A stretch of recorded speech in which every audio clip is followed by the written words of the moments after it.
Hi friends, எல்லாருக்கும் வணக்கம். வழக்கம் போல எல்லாருக்குமே இன்னைக்கு கொஞ்சமாவது யூஸ்ஃபுல்லா இருக்கிற மாதிரி விலாக் தான் போட்டிருக்கிறேன். சின்ன சின்ன வீட்டு வேலைகளோட இன்னைக்கு லஞ்சுக்கு ப்ரிப்பேர் பண்ண டிஷ் என்ன அப்படிங்கிறதையும் ஷேர் பண்ணியிருக்கிறேன். இந்த வீடியோ பார்த்துட்டு இருக்கவங்களுக்கும், என்ன இதுவரைக்கும் சப்போர்ட் பண்ணுறவங்களுக்கும் ரொம்ப ரொம்ப நன்றி. வீடியோ பிடிச்சிருந்தா கண்டிப்பாக லைக் கொடுக்க மறந்துடாதீங்க. நீங்கள் கொடுக்குற ஒவ்வொரு லைக்கும் என்னை ரொம்பவே மோட்டிவேட் பண்ணுற மாதிரி இருக்கும். இன்னும் நிறைய விஷயங்களை உங்ககிட்ட நான் ஷேர் பண்ணுறதுக்கான கண்டிப்பாக வீடியோ பிடிச்சிருந்தா உங்களோட ஃப்ரெண்ட்ஸ் அண்ட் ஃபேமிலிக்கும் ஷேர் பண்ணுங்கள். மறக்காமல் நம்ம சேனலையும் சப்ஸ்கிரைப் பண்ணுங்கள். இன்னைக்கு லஞ்சுக்கு சூப்பரான அதாவது வத்த குழம்பு டேஸ்ட்டில் இருக்க வெந்தய குழம்பும் அதோட வாழைத்தண்டு கூட்டும் தான் ரெடி பண்ணியிருக்கிறேன். அதுக்கு பாசிப்பருப்பை வெங்காயம், வெள்ளைப்பூடு, பச்சை மிளகாய், தக்காளி, கொஞ்சம் மஞ்சள் தூள், உப்பு, சீரகம், கொஞ்சமாக எண்ணெய் ஊற்றி இப்போ அடுப்பில் வச்சு விட்டுருக்கிறேன். குக்கர் விசில் வர்றதுக்குள்ளே நான் வாழைத்தண்டையும் கட் பண்ணிடலாம். வாழைத்தண்டு ரொம்பவே ஈஸியாக கட் பண்ணிடலாம். அது கொஞ்சம் நூல் நூலாக வருங்க. ஃபுல்லாக சாப் பண்ணிவிட்டு அது அப்பப்போயே நூல் வர்றதையும் நம்ம எடுத்து விட்டுட்டு அப்புறம் அதை ஃபைனாக சாப் பண்ணிவிட்டு அதை நான் ஃபைனாக சாப் பண்ண உடனே மோரில் போட்டு விட்டுருங்க. இல்லைனா வாழைத்தண்டு கட் பண்ணோடனே கருத்து போயிடும். ஒரு சில பேர் இது பச்சை தண்ணியோட எலுமிச்சம்பழத்தையும் பிழிஞ்சு அதிலே வாழைத்தண்டை கட் பண்ணி போடுவாங்க. நான் இந்த மாதிரி அது வரைக்கும் ட்ரை பண்ணது கிடையாது. நான் கேள்விப்பட்டிருக்கிறேன். இப்போ நான் சாப் பண்ணுறதுக்குள்ளே பாசிப்பருப்பு நல்லாவே வெந்து வந்துடும்.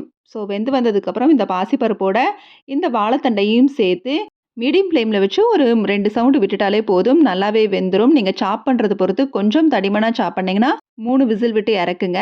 நிறைய தண்ணி சேர்க்க வேணாம். அப்புறம் கூட்டில் அதிகமாக தண்ணி இருந்தாலே அதை வத்த வைக்கணுங்கிற பேரில் நம்ம ஃபுல்லாக அந்த டேஸ்ட்டே போயிடும். அதே மாதிரி எந்த டிஷ்ஷை ரெடி பண்ணாலும் நம்ம மீடியம் ஃப்ளேமில் வச்சு சமையலை குக் பண்ணால் தான் அதோட சத்துக்கள் ஃபுல்லாக அப்படியே நம்மளுக்கு கிடைக்கும். இப்போ மோரில் நான் போட்டதுக்கப்புறம் இந்த மாதிரி ஒரு ஸ்மாஷரை வச்சு அப்படியே சுற்றி சுற்றி எடுத்துட்டோம்னா அதிலே மிச்சம் இருக்க நூலும் நல்லாவே வந்துடும். அவ்வளோதாங்க, வாழைத்தண்டை ஈஸியாக கட் பண்ணிடலாம். ரொம்பவே சிம்பிளாகவும் முடிஞ்சிடும். வாழைத்தண்டை நிறைய பேர் சாப் பண்ணுறதுக்கு யோசிச்சு அதை நம்ம செய்கிறது கிடையாது. கண்டிப்பாக அது ஸ்டோன் பிரச்சனைக்கெல்லாம் ரொம்பவே ஹெல்ப்ஃபுல்லாக இருக்கும். இதை அட்லீஸ்ட் மந்த்லி ஒரு ட்வைஸாவது சமையலில் சேர்த்துக்கங்க. முதவே குழம்புக்கு கொஞ்சமாக நான் புளி ஊற வச்சுருந்தேன். இப்போ குழம்பு ரெடி பண்ணிடலாம். ஒரு பேனில் நல்லெண்ணெய் ஊற்றி கொஞ்சமாக கடுகுளுந்தம் பருப்பு, வெந்தயம், கருவேப்பிலை சேர்த்து பொடிசாக கட் பண்ண சின்ன வெங்காயம், வெள்ளைப்பூடையும் சேர்த்து நல்லா வதக்கி விட்டு ஒரு தக்காளி பழம் போட்டு நல்லா வதக்கி விட்டுக்கலாம். தக்காளி வதங்குறதுக்குள்ளே வாழைத்தண்டு கூட்டுக்கு தேங்காய், கொஞ்சம் சோம்பு, ஒரு பச்சை மிளகாய் சேர்த்து நல்லா தண்ணி ஊற்றாமல் இந்த மாதிரி நான் கொரகொரப்பாக அரைச்சி வச்சுருக்கிறேன். இது கூட்டு ரெடியானதுக்கப்புறம் அதில் சேர்த்து நல்லா கலந்து விட்டுட்டு கடைசியாக நம்ம தாளிப்பு மட்டும்தான் கொடுக்கணும். இப்போ தக்காளி நல்லா வதங்கிருச்சு குழம்புக்கு.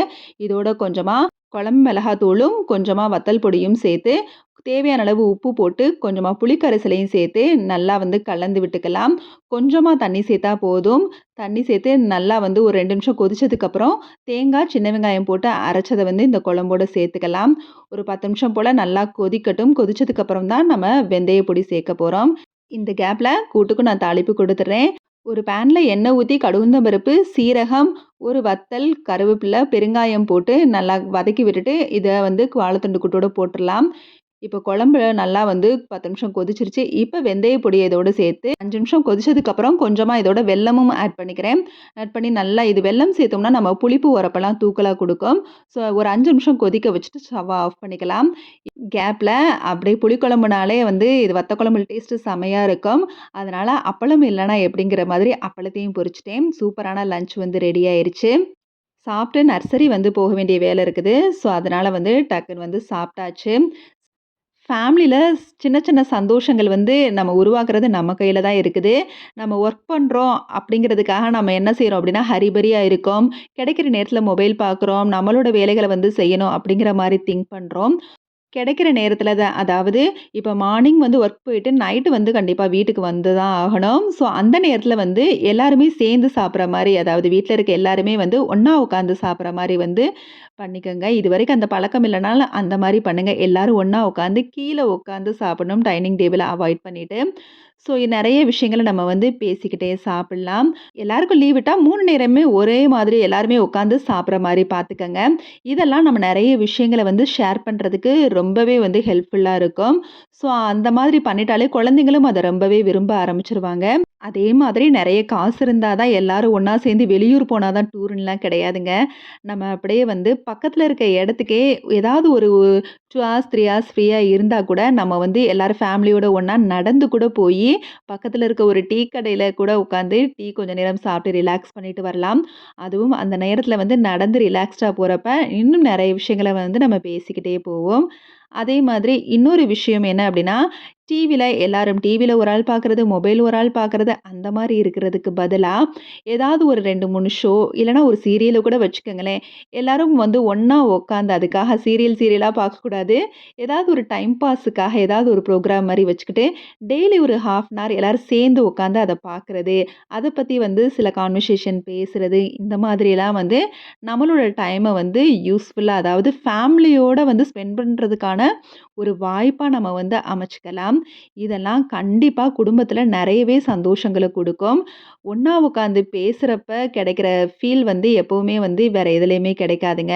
அத விட்டுட்டு என்னோட ஃபேமிலியோட டைம் ஸ்பெண்ட் பண்ணவே முடியல. எனக்கு வந்து ஒர்க் அவ்ளோ இருக்குது அப்படிங்கிற மாதிரி இல்லாம, கண்டிப்பா மொபைலுக்குன்னு வந்து கண்டிப்பா நம்ம வந்து டைம் ஸ்பெண்ட் பண்ணுவோம். அத யோசிச்சு பார்க்குறப்ப, நம்ம ஃபேமிலியோட வந்து இந்த நேரம் வந்து கொஞ்சம் யூஸ் பண்ணலாமே அப்படிங்கிற மாதிரி நெறைய விஷயங்கள வந்து பிளான் பண்ணி செய்யுங்க. இந்த மாதிரி ஒண்ணா உட்கார்றதெல்லாம் ரொம்ப சின்ன விஷயம் தான். ஆனா, அது நெறைய சந்தோஷம் கிடைக்குதுங்க. அதே மாதிரி ஈவினிங், மார்னிங்ன்னு ஏதாவது ஒரு ட்ரிங்க் எடுத்துட்டு போவோம். அந்த நேரத்தில நம்ம டீ, காஃபி சாப்பிடுறப்ப உட்காந்து ஒரு 10 நிமிஷம் வந்து எதையாவது விஷயங்கள பேசலாம். அந்த நேரம் நம்ம ரெஃப்ரெஷ் ஆன மாதிரி இருக்கும். மார்னிங்லாம் கொஞ்ச நேரம் ஃபேமிலியோட பேசின மாதிரியும் இருக்கும்.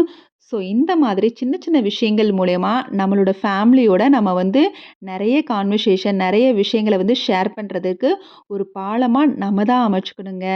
அதே மாதிரி இன்னொரு விஷயம் என்ன அப்டின்னா, வீட்ல வந்து குழந்தைங்க இருப்பாங்க. கண்டிப்பா வந்து ஏதாவது ஒரு நேரம் வந்து நாங்களும் விளையாடுறோம் அப்படிங்கிற மாதிரி, அவங்க கூட சேர்ந்து ஒரு 10 நிமிஷம் ஒரு பாலாகட்டும், வேற ஏதாவது ஒரு விளையாட்டாகட்டும், ஒரு கண்ண கட்டிட்டு கூட ஒரு 2 நிமிஷம் அந்த நேரம் வந்து ஒரு 1/4 மணி நேரம் வந்து பிள்ளைங்களுக்காக நம்ம செலவு பண்றப்ப, குழந்தைங்களுக்குமே அது ரொம்பவே வந்து இன்ட்ரெஸ்ட்டா இருக்கும். நம்மளுக்குமே மனசுக்குள்ள இருக்கிற அந்த கில்ட்டி வந்து போகும். அதிகமா ஃபேமிலியோட டைம் ஸ்பெண்ட் பண்ண முடியலையே அப்படிங்கிற மாதிரி.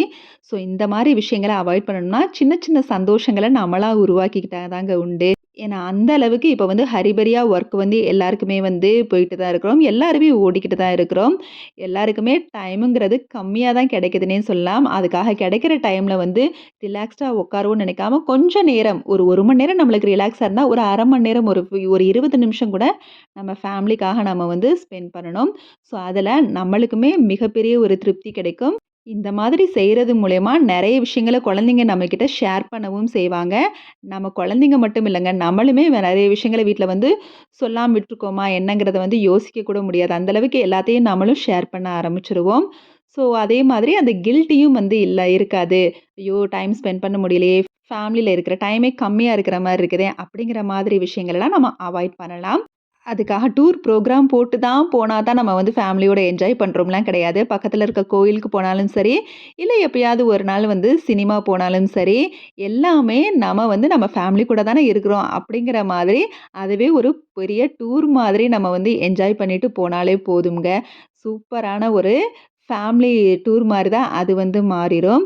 ஸோ ஃபோட்டோ ஷூட் வந்து டூர் போனா தான் எடுக்கணும் இல்ல. இந்த மாதிரி வந்து போய் கூட போற இடத்துல நம்ம வந்து எடுத்துக்கலாம். இந்த சின்ன சின்ன விஷயங்கள செய்றது மூலியமா, இந்த மாதிரி பண்ணிட்டாலே போதுங்க. சின்ன சின்ன சந்தோஷங்கள் தான் பெரிய விஷயங்கள நம்மளுக்கு வந்து குடுக்கும்ங்கிறதோட இந்த விலாக முடிக்கிறேன். Okay, bye. தேங்க்ஸ் ஃபார் வாட்சிங்.